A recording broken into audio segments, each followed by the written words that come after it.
Sometimes you just gotta picture this. A scrawny kid in the back of some dusty high school classroom, voice cracking like a bad radio signal, blurting out something wild about her mom rolling with the iron wolves, and the whole room just explodes into this mix of snickers and eye rolls, like she'd claimed Bigfoot was her babysitter.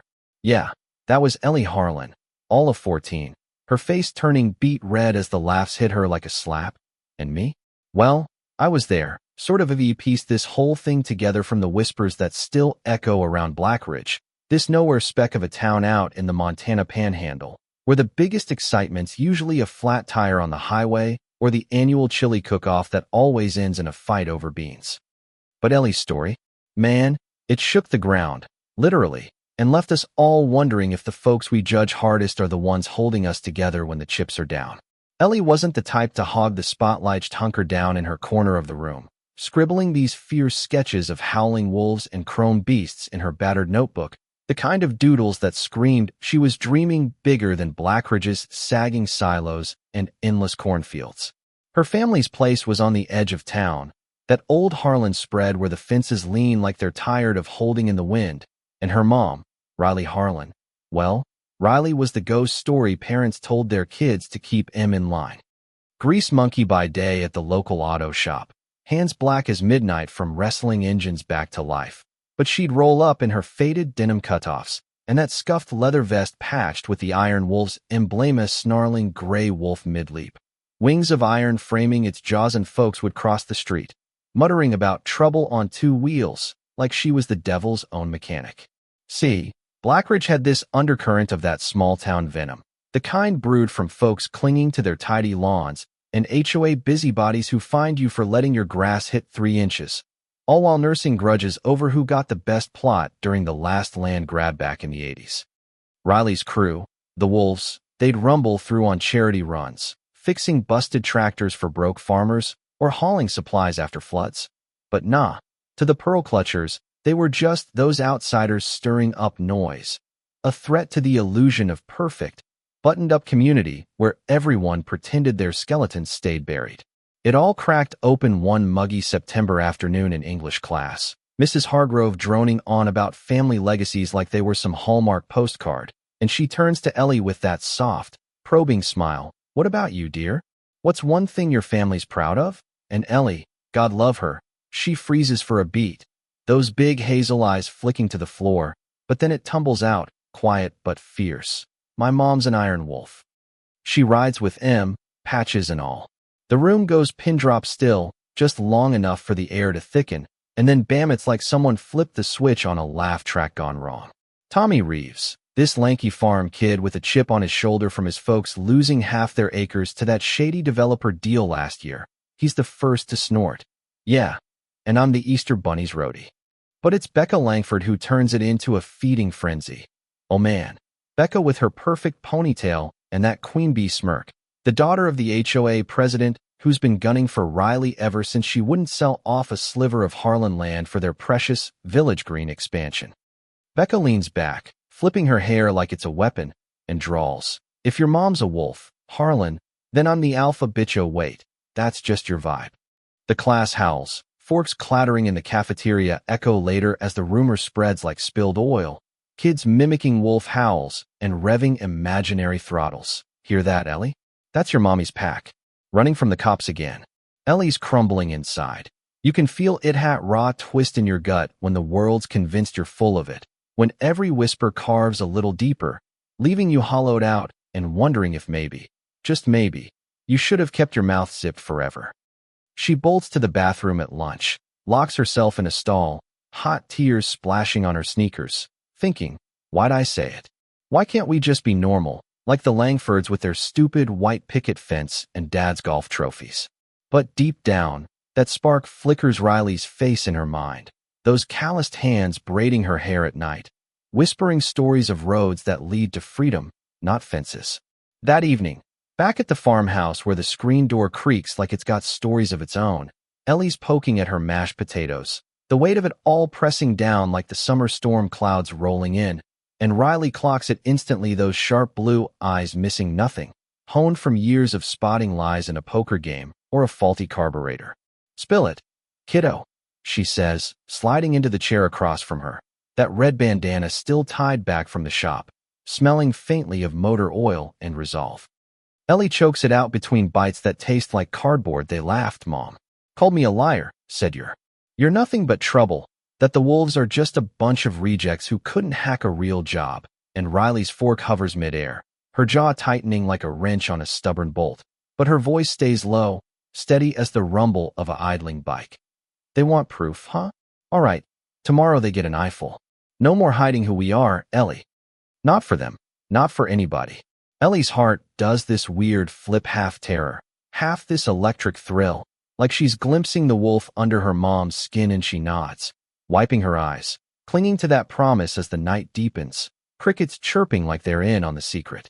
Next morning hits like a hangover, Ellie dragging her feet through the school doors, the halls buzzing with Becca's venom already laced through every locker whisper. Where's your biker bitch mom, Harlan?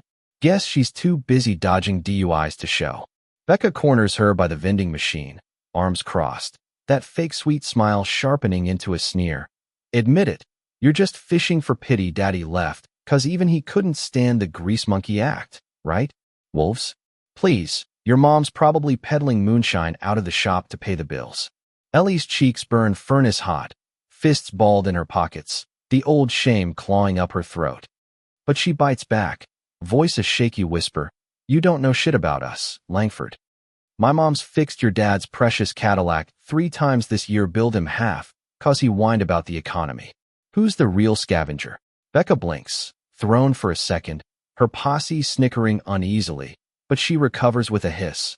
Watch your back, trailer trash, before flouncing off, leaving Ellie trembling, that tiny rebellion tasting like victory and bile all mixed up. Lunch crawls by in a haze of sidelong glares, Ellie picking at her sandwich alone at the end of the table, the sky outside bruising gray, wind whipping up dust devils like the town's fixing to unleash something mean. And then it starts, a low growl, faint at first, like thunder grumbling in your chest, cutting through the cafeteria clatter. Heads turn slow, forks pausing, and Ellie's spine straightens, her pulse sinking to that building thrum. 'Cause she knows, oh she knows, it's coming. By noon, it's not faint Anna Marie, it's a freight train of sound. Harley after Harley tearing down Main Street, 100 beasts in formation, chrome flashing like lightning under the clouds, engines bellowing this primal symphony that rattles the windows and sets the silverware dancing. Becca's mid-bite, smirking across the room at Ellie. When the first wave hits full force, what the fresh hell? She mutters, face draining of color as kids swarm the glass, teachers barking useless orders. Out there, rolling like a steel storm, is Riley at the helm, her Iron Wolf's vest catching the dim light, flanked by this unbreakable line of riders, grizzled vets with salt and pepper beards, women with tattoos snaking up their arms like road maps of battles won, all patched and proud, their bikes spitting gravel as they peel into the school lot. The principal, old Mr. Whitaker with his comb-over flapping in the breeze, bursts out the doors waving his arms like a flustered pigeon. This is trespassing. Disperse immediately.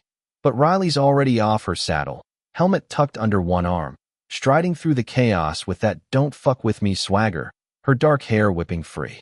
Ellie's shoving through the crowd, legs like jelly, tears blurring the scene. And when they collide, bam, Riley's arms wrap around her like an anchor in a gale. I've got you, pup, she murmurs into her hair, fierce and soft all at once.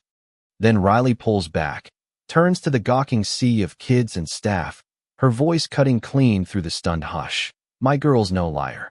She told you the truth, and you tore her down for it, laughed, while she bled inside. That's on you. She jerks her thumb back at the wall of wolves standing silent sentinel, bikes still ticking hot. But if words ain't enough, here's your damn proof. 100 of us, riding for her. For family. Becca shrunk back against the brick wall, her posse scattering like leaves, that smug mask cracked wide open into something small and scared. Payback's a wolf. Huh? Whitaker stammers. Mrs. Harlan, this display is highly irregular. But Riley steps closer, boots crunching gravel, eyes like chipped flint. Irregular? You mean like letting a pack of spoiled brats corner my kid, call her trash in your halls? That's the real irregularity, pal. Fix it, or next time we ain't just parking. The wolves don't twitch, but their presence? It's heavier than a judge's gavel, and the crowd shifts, uneasy, whispers rippling like aftershocks, fear in some eyes, all flickering in others. And Ellie? She's clinging to Riley's side, chest swelling with this fierce pride she'd only glimpsed in dreams, thinking, this is us. Unbreakable. Word spread through Blackridge faster than a grass fire. The diner packed that night with farmers nursing coffees and trading tall tales. Did ya see 'em? 100 Harleys, like Judgment Day on wheels, while the grocery aisles hummed with that mix of holy shit wonder and tight-lipped judgment. Becca's dad, the HOA kingpin, already dialing up the sheriff over public endangerment. Ellie floated through the next day at school on a high she couldn't name, head up for the first time, ignoring the stares that now held a wary edge instead of outright venom hell. A couple of the quieter girls, like shy little Mia from the library club, slid onto her bench at lunch, eyes wide as saucers. Is it true? Your mom's really one of them. And Ellie, cheeks flushing but grinning shy, nods. Yeah, and they're not what you think. They fixed Old Man Greeley's barn after the twister last spring, no charge. But the backlash bit quick and hard. Flyers popping up on the feed store bulletin, protect Blackridge. No room for wolf packs, fueled by folks like the Langfords, who saw Riley's land as the last loose thread in their grand plan to pave over the wild edges for cookie-cutter condos, turning the town into their personal empire. Parents stormed Whitaker's office, demanding order. The sheriff's cruiser idling extra slow past the Harlan place, lights off but eyes peeled, like he was waiting for an excuse to cuff Riley for breathing too loud. Ellie felt it all closing in again that night, curled on the porch swing as the sun dipped low, painting the fields bloody orange, and she turns to Riley, who's wiping down a wrench with that oil rag ritual of hers, voice small. Why do they hate us so much, Mom? We don't hurt nobody. Riley sighs, deep and weary, pulling up a stool, her hand engulfing Ellie's scruff. Sure, alive with the stories of 1,000 miles. Fear, kiddo. Plain and simple. They see the vest, the ink, the rumble, and they think chaos didn't bother looking at the woman underneath who patches their flat tires at midnight or slips groceries to the widow Jenkins when the checks run dry. Back when I was your age, smaller than a fence post, overlooked like yesterday's news, the wolves found me family ain't the blood that birthed you. It's the ones who roar up when the world's gone quiet on you.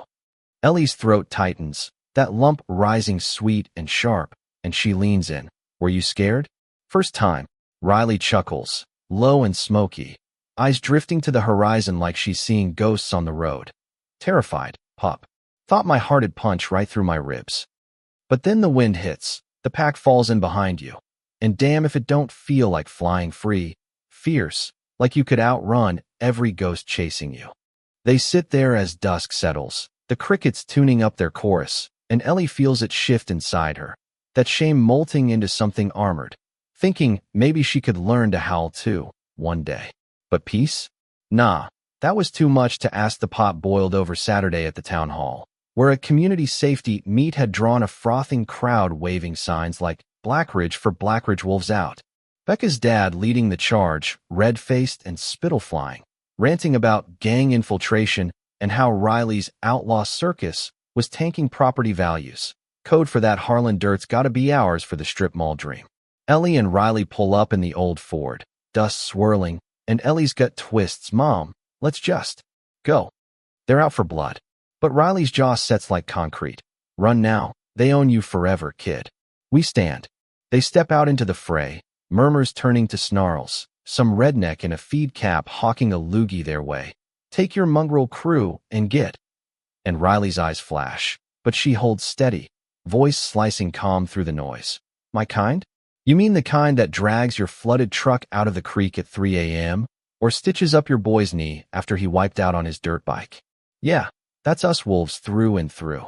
The air crackles, folks shifting like they smell the storm, and just then-rolled engines rolling again, low and lethal. Harleys lining the curb like an iron barricade, wolves dismounting silent but stacked, a living wall that says try us. The sheriff bangs his gavel, veins popping, order. This ain't a circus. But Riley steps to the mic, unflinching. Safety, you say? Where was it when my Ellie came home crying? Cause your golden girl Becca turned the school into her personal bully pit. You want to talk protection? We showed up. Where were you? The room squirms, guilty glances darting old Greeley in the back nodding slow, muttering girl's got a point, and Ellie squeezes Riley's hand, all blooming hot in her chest, seeing her mom not as the town pariah, but this force of nature, spine forged in fire, turning their hate back on them like a mirror they couldn't dodge. Tensions simmered through the week, Becca trying one last cheap shot on the playground, her cliques circling like hyenas. Your mom's just roadkill waiting to happen, Harlan. Bet she's got more warrants than wins, voice dripping that petty poison born from her own daddy's insecurities. The man who'd lost his shirt on bad investments and blamed undesirables, like Riley for scaring off buyers. Ellie's blood roars, but she steps up, chin jutting, words tumbling steady as a heartbeat. Least my mom rides for something real, not hiding behind signs and daddy's checkbook. What's your excuse for being such a coward? Gasps ripple out, Becca's face twisting crimson, mouth gaping like a landed trout, no snark left. Just stunned retreat as her friends peel away, whispering. Ellie walks off shaky-kneed but electric, that power thrumming deep, like the echo of engines in her veins. And when she spills it to Riley over burgers that night, her mom's grin splits wide, pulling her into a bone-crusher hug. That's my pup. Brave ain't the absence of scared, it's the bite anyway. Ellie laughs through the sting of tears, feeling taller, fiercer, like she's shedding skin for scales. It all peaked under those Friday night lights at the Blackridge Bobcats game. The whole town crammed into the bleachers, hot dogs steaming, the air thick with popcorn and pretensellies dreading every second, wedged in the shadows, the crowd's eyes prickling her skin like burrs. Halfway through the second quarter, with the score tied and tension humming, Becca's dad hauls up from his front row perch, voice booming over the cheers. This town's gone to hell. We don't need no biker trash peddling lies to our kids, turning good girls into hoodlums. Murmurs swell like a wave, heads swiveling toward Ellie, that old humiliation crashing back, hot and choking. Not here. Not now. Her nails digging crescents into her palms as Becca smirks from across the aisle, triumphant. But then, cutting through the roar of the crowd and the quarterback snap, comes that growl low at first, teasing the edges of the night, building to a thunderclap that freezes the field mid-play, players gaping as headlights pierce the gloom. Harleys pour in, one after another, parking regimented along the chain link like sentinels, engines idling, that bone-deep rumble that vibrates your soul. Riley leads the pack, dismounting graceful as a shadow, climbing the bleachers with purpose, her vest aglow under the floodlights. Wolves fanning out behind, hair 100 strong, silent thunder. The stadium hushes, a collective breath held, as she reaches Ellie, draping an arm heavy with meaning around her shoulders, voice carrying clear and unyielding. My daughter's truth ain't up for debate. She spoke it, you mocked it, but tonight? Tonight, you see the pack that backs her. Becca's dad deflates into his seat, face ashen, the fight leaching out like air from a punctured tire, while the stands erupt in this stunned ripple, half gasps, half reluctant claps from folks like Greeley, who bellows from the cheap seats. About damn time someone showed spine. Ellie squeezes Riley's hand, tears carving tracks down her dust-streaked cheeks, pride flooding her like sunlight after storm. This is family. This is us, roaring louder than their lies. Riley doesn't shout, just levels that gaze across the crowd, chin high. You might never love the road we ride, but damn well respect the loyalty that fuels either. Next time, we ride right through your fences. The wolves rev as one, a final earth-shaking salute, then peel out into the dark, leaving the game forgotten, the town forever cracked open. The dust settled slow after that, Blackridge buzzing like a hive, kicked some grumblers, still spat, too loud, too wild, over their morning Joe, clinging to their illusions of control, but cracks showed everywhere. Mia and her friends starting a doodle club where Ellie's wolf sketches hung proud on the walls, old Greeley slipping Riley extra parts at the shop with a gruff, keep ridin', Harlan. Even Mrs. Jenkins leaving pies on the porch, notes tucked in saying, thanks for the food run last winter, angels in leather, you are. The school assembly on bullying felt real for once, Whitaker fumbling through his speech, but glancing at Ellie with something like respect, and when Becca slinks up after, eyes downcast, mumbling, I was wrong about the liar thing. Ellie's heart twinges not with glee, but this quiet release, replying soft but steel-edged, yeah, you were. Just don't let it howl on someone else. Becca nods, scurries off, and Ellie exhales, the weight gone, replaced by this steady hum her truth, her pack, enough to carry her. Spring thawed Blackridge gentle, fields greening like hope you didn't know you were waiting for. And one crisp Saturday, Ellie swings a leg over the back of Riley's Harley for her first real ride, the leather seat vast and alive under her, the world tilting wide as the horizon. Grip tight, pup, Riley calls over her shoulder, that grin flashing wicked, and the engine snarls awake, vibrations buzzing through Ellie's bones like a wake-up call. They blaze out past the silos and barbed wire, wind lashing their faces, tearing away the last threads of doubt. Ellie whoops into the rush, laughter spilling free, tasting freedom raw and real, the road shrinking her small, but stretching her unbreakable. They pull into a sun-dappled clearing where the wolves wait, bikes circled like wagons, faces turning with warm howls and backslaps. Look at the new rider. And Ellie dismounts, grinning ear to ear, not just Riley's shadow anymore, but woven into the pack, belonging bone deep. By summer's lazy heat, the sneers had faded to echoes, folks nodding wary respectful when Riley rumbled by, Ellie striding school halls with sketches in hand, unafraid of the glances that now sparked curiosity over scorn. One twilight eve, porch swing creaking under them as fireflies winked lazy in the yard. Ellie leans into Riley's side, voice soft against the cooling air. Think they'll ever quit the names, Mom? The whispers. Riley's arm slips warm around her, chuckle rumbling low, maybe, pup, maybe not.